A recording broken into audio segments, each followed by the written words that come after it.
Olá, eu sou o Sr. Barão, sejam todos muito bem-vindos. Hoje vou ler 2 relatos de inscritos. Como sempre, sugiro que apague as luzes, coloque o fone de ouvido e aproveite.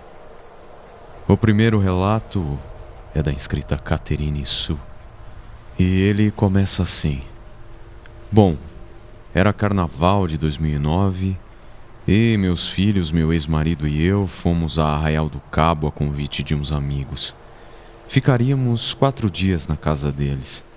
A casa era muito boa, com 2 andares, um quintal espaçoso e muito perto da praia. No primeiro dia, por que não no último, meu Deus? À noite, depois de ter passado um dia maravilhoso, passeando um pouco, tomando sorvete, fomos dormir no lugar designado para nós. Meu ex e eu pusemos nosso colchonete no chão, forramos e nos deitamos. Ainda era cedo, então ficamos conversando com alguns de nossos amigos. Contamos algumas piadas, encarnamos em alguns deles, e daí eles foram saindo para dormir. Ficamos só nós 2 conversando, até que o sono chegou. Não lembro que horas tudo aconteceu, mas acredito que tenha sido por volta das 2 ou 3 da manhã. Estava dormindo quando despertei sentindo alguém segurar minha mão. Ao lado de onde estávamos dormindo, tinha um sofá de 3 lugares, e deitada nesse sofá tinha uma senhora clara, de cabelos bem grisalhos, olhando fixamente para mim. Na hora, eu não pensei em mais nada. Comecei a tentar acordar o dito cujo do meu ex, e ele num sono só, sem previsão de acordar. Ainda sentia as mãos daquela mulher segurando as minhas. Estava gelada. Fiquei até com medo de me mexer, mas, sem pensar 2 vezes, fiquei batendo com força no rosto dele, dando tapas mesmo. E com isso, ele finalmente acordou. Ficou me xingando pra caramba e me perguntou o que tinha acontecido. Daí eu fiquei gritando: "Tem uma mulher aqui do meu lado! Tem uma mulher aqui do meu lado!" Daí ele disse: "Que mulher? Não tô vendo ninguém. Tá ficando maluca?" Daí eu tomei coragem e olhei bem devagar, morrendo de medo de vê-la outra vez. E vi que ela não estava mais lá. E eu disse para ele: "Eu vi uma mulher deitada e ela estava segurando minhas mãos. Eu vi, tenho certeza que não sonhei." Nós pegamos nossos colchonetes e os colocamos do lado de fora da casa. Ele dormiu, eu não. No dia seguinte, contamos aos nossos amigos o que tinha acontecido. Eu dei a descrição exata da mulher e eles me disseram que, pela descrição, tratava-se de uma tia-avó deles que morou anos atrás naquela casa. Ela gostava muito do lugar e um dia ela foi encontrada morta no quarto que ficava na parte de cima. Morreu de infarto. Aí já viu, né? Fiquei toda arrepiada. Na hora eu disse: "Gente, se no primeiro dia essa senhora apareceu para mim, com certeza ela voltará. Já quero ir embora." Daí, eles falaram que ela era uma pessoa muito boa e que eles já haviam presenciado coisas na casa, como porta se abrindo, passos na escada, coisas assim. Sei que acabaram me convencendo de ficar, mas dormir na sala? Nem pensar. Dormir só se fosse do lado de fora e virada de cara para a parede. Esse relato é verídico. Aconteceu comigo. O próximo relato foi enviado por Vanessa Arantes e ele diz o seguinte. O relato é de uma amiga que trabalhava comigo. Ela era manicure no salão que eu trabalhava. Um dia, Eu contava uma situação bem estranha que aconteceu comigo. Depois eu conto aqui.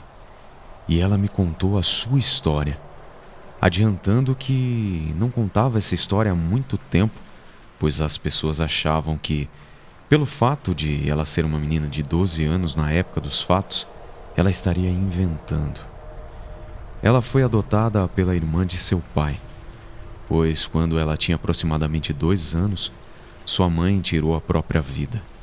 Então seu pai ficou tão desolado que resolveu trabalhar em uma fazenda bem longe e de difícil acesso, deixando a sua filha a cargo da irmã, para que essa a criasse como se fosse sua. Um dia, a tia-mãe recebeu um telefonema do proprietário da fazenda dizendo que João, esse era o nome do pai de minha amiga, estava realizando suas atividades habituais quando de repente ficou parado, quase catatônico, olhando para o vazio. Isso por vários minutos. Depois de algum tempo nesse estado de transe, ele conseguiu sair e começou a andar em direção a uma área de mata que tinha lá ao lado da fazenda. Moramos no Acre, e aqui tem fazendas bem próximas a matas fechadas. Ele simplesmente entrou na mata. Seus amigos de trabalho disseram que olhavam aquilo com desconfiança, mas achavam que ele voltaria, que talvez tivesse visto alguma coisa que chamou sua atenção.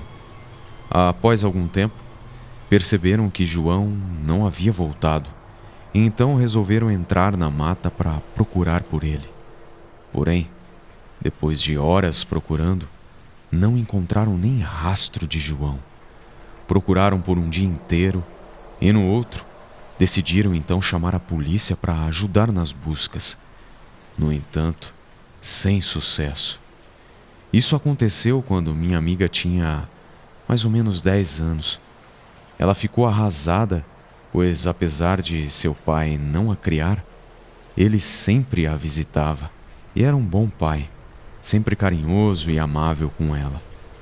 Passaram-se então 2 anos e desde então ela contou que morou com sua mãe, que na verdade era a tia, em uma área rural e que frequentavam uma igreja evangélica.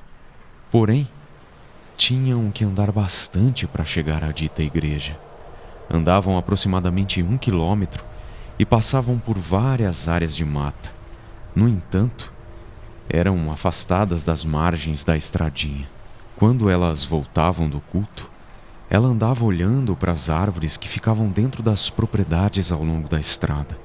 Ela disse que quando passavam por uma propriedade onde havia muitas árvores, ela olhou para uma delas e viu o pai em um dos galhos, como se estivesse ancorado, com uma aparência estranha, se decompondo como um zumbi, olhando para ela e chamando com a mão.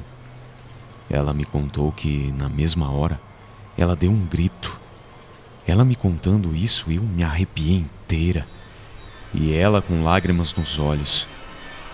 Ela disse que correu na direção oposta gritando, e sua mãe correndo atrás dela sem saber o que estava acontecendo.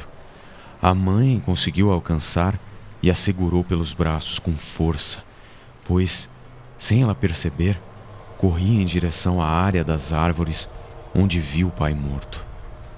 Ela ficou sem entender, pois, na visão dela, corria para longe dele, mas quando deu por si, corria em direção à floresta. Ela relatou que, até hoje, não entende como isso aconteceu, e nem como ela pode ter corrido em direção ao pai, sendo que a intenção era fugir daquilo. Depois de ouvir tudo isso, não tive a menor dúvida de que era verdade. Ela tinha uma verdade nas palavras que me impressionou. Esse relato foi contado há aproximadamente 4 anos, e até hoje me arrepio só de lembrar. E me arrepiei escrevendo, lembrando o olhar de minha amiga contando as palavras que saíam do mais profundo de sua alma. Aquilo, sem dúvida, era verdade. Agradeço pela iniciativa e espero que conte minha história, que na verdade não é minha, e sim da minha amiga Anne, uma pessoa incrível que tenho o prazer de conhecer. Desejo toda a sorte do mundo a esse canal incrível. Obrigado a Caterine e também a Vanessa por nos enviar esses relatos. E se você tem algum relato, caro inscrito do Barão das Sombras, nos envie. Aí embaixo na descrição vou deixar um formulário para que você possa escrever o seu conto ou seu relato. Esse foi o vídeo de hoje. Espero que tenha gostado. Até mais.